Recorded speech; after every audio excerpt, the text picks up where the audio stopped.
It's a Sunday morning and the snow's beginning to fall, and as the garden becomes whiter and whiter, it eventually starts to match the colour of the sky.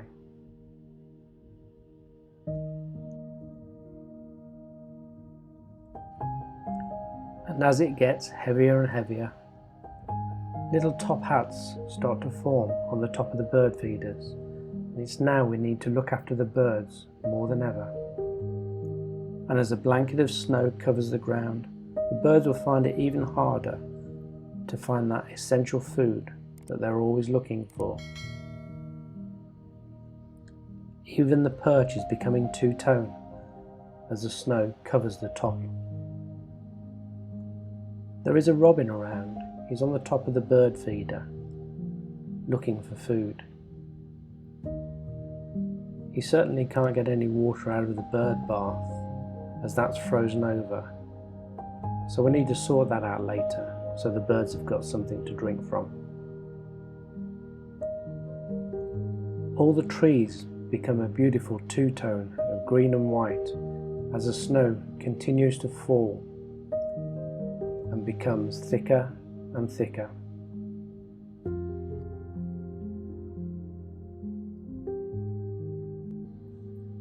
A beautiful soft velvet covering coats the top of the trees,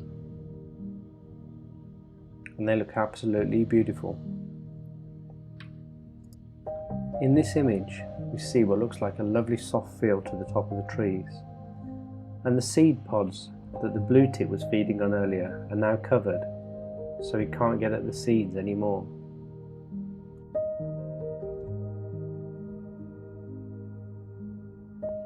As the snow clings to the individual twigs and the individual seed pods,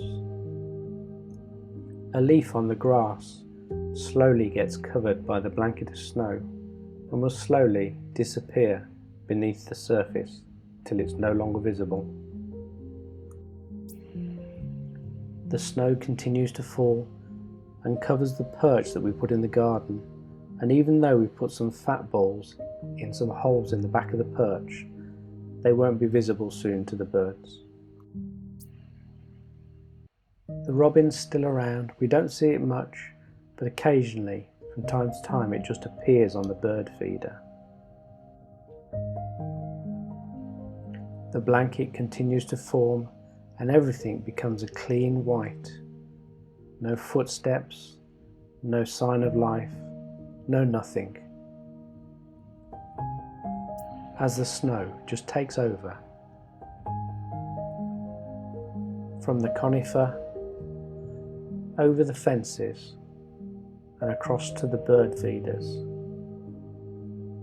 everything is just becoming totally white.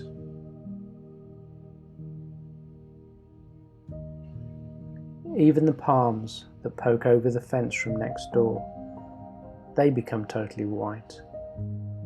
And I'm sure they're not used to that type of weather. And the snow-laden leaves start to drape over the fence as they can't hold themselves up. Next door's cat normally lies under the fir tree, but even the cat doesn't like it in this weather and has taken to moving indoors to keep out of the snow. And what a spectacle as the snowflakes just transform the whole garden. And the blades of grass slowly disappear under the snow. They poke through just to let us know that they're still there. They'll keep going until the last covering of snow hides them away. The snow continues to fall, and it's now been several hours since we recorded the first time lapse. All the bushes are now covered by the snow, and the robin's still looking for food. There is some hanging up next to where he's sitting, but he prefers to take it out of the tray rather than work for it.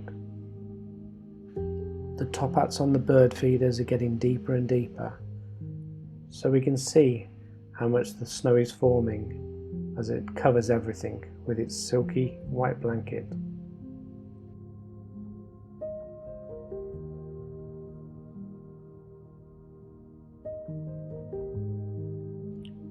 Wouldn't it be wonderful to have a robin sitting on the perch in its beautiful Christmassy surroundings? Even though Christmas has already passed, it would look wonderful. And there he is. We've spotted him. He's sitting in the corner of the garden, beside the fence, so he can shelter out of the snow.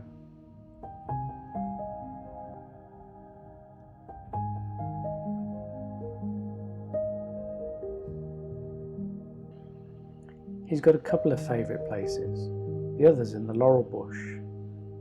The big leaves give him plenty of cover, and he can just sit and look out over the snow.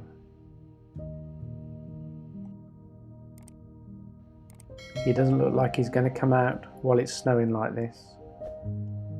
He's just going to sit there, looking for food. Maybe this would be a good time to hand feed him. Now he's back to his favourite place again, in the corner of the garden, sheltered by the side of the fence.